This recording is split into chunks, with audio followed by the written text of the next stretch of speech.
দিলাম যাতে তোমরা তাকওয়ার পথ অবলম্বন করতে পারো। আল্লাহ সুবহানাহু ওয়া তাআলা যা বলছেন সত্য বলছেন। গুরিয়ান মহিয়ান আল্লাহ সুবহানাহু ওয়া তাআলার দরবারে শুকরিয়া আদায় করি যে মহান মুনিব আমাদেরকে লাইলাতুল কদরে তালাশে উসিলায় আমরা গভীর রজনীতে একত্রিত হতে পেরেছি।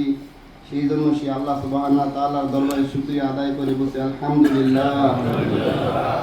অগণিত দুরূদ ও সালাম প্রেরণ করছি ওই মানবতার মুক্তির দূত যার আনিত বিধানী রয়েছে মূলত দুনিয়ার শান্তি আখিরাতের মুক্তির একমাত্র গ্যারান্টি, সেই রসুলের স্মরণে পড়ছি সাল্লাল্লাহু মুহাম্মদ সাল্লাল্লাহু আলাইহি সাল্লাম। আল্লাহ সুবহানাহু ওয়া তাআলা বলেন ইয়া আইয়ুহাল্লাযীনা আমানু, হে ঈমানদারগণ। পবিত্র কোরআন শরীফে আল্লাহ সুবহানাহু ওয়া তাআলা 89 বার ঈমানদারকে ডাক দিয়ে বলেন ইয়া আইয়ুহাল্লাযীনা আমানু, হে ঈমানদারগণ, তোমরা যারা আমার প্রতি ঈমান এনেছো, তোমরা যারা আমাকে ভালোবাসো, তাদেরকে ডাক দিয়ে বলছেন যেহেতু তোমরা আমাকে ভালোবাসো আজকে তোমরা আমার হয়ে গেলে। সুবহানাল্লাহ। যেখানে আল্লাহ সুবহানাহু ওয়া তাআলা বলছেন যে তোমরা আমার হয়ে গেলে, সেখানে কি আর কিছু আছে?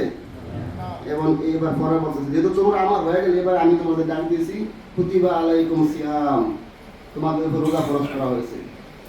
যে 89 বার যে কোরআনে আল্লাহ সুবহানাহু ওয়া তাআলা ঈমান তাদের ডাক দিয়েছেন, সেখানে প্রত্যেক জায়গায় আল্লাহ ডাক দেওয়ার পরে তারপর কি করেছেন? আদেশ করছেন যে তোমাদেরকে আমি আদেশগুলি পালন করার জন্য কি করছি? অনুরোধ করছি।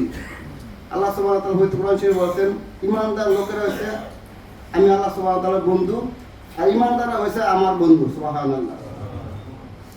আল্লাহু ওয়ালিউল মুমিনিন, ঈমানদাররা আমার কি? বন্ধু।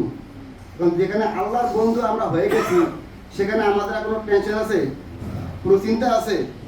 কোনো চিন্তা নাই। যেহেতু কোনো চিন্তা নাই, তাহলে আমরা আল্লাহ খাঁটি মুহসিন বান্দা হয়ে গেছি। সেই ঈমানদার লোকগুলির কাজ কি, সেই ঈমানদার লোকের কোয়ালিটি কি, সেই কথাগুলো আল্লাহ সুবহানাহু ওয়া তাআলা সূরা আল ইমরান 13 আয়াতে বলেছেন ওয়াস-সাবিরিনা ওয়াস-সাদিকিনা ওয়াল-কানিতিনা ওয়াল-মুনফিকিনা ওয়াল-মুস্তাগফিরিনা লিল-আসহার। সুবহানাল্লাহ। আল্লাহ সুবহানাহু ওয়া তাআলা বলেন যে যারা জান্নাতি হবে তাদের গুণ কিছু কিছু গুণ বর্ণনা করেছেন কোরআন শরীফে। সেই গুণগুলো কি? তারা হবে ধৈর্যশীল, তারা শত বাধা বিপত্তির মাঝেও, শত কষ্টের মাঝেও তারা কি করবে? ধৈর্য ধারণ করবে। এই লোকগুলি হচ্ছে কি? জান্নাতি।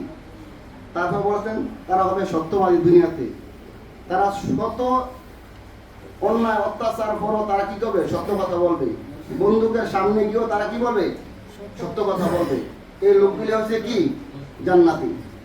পরে বলা হয়েছে তারা হবে দানশীল।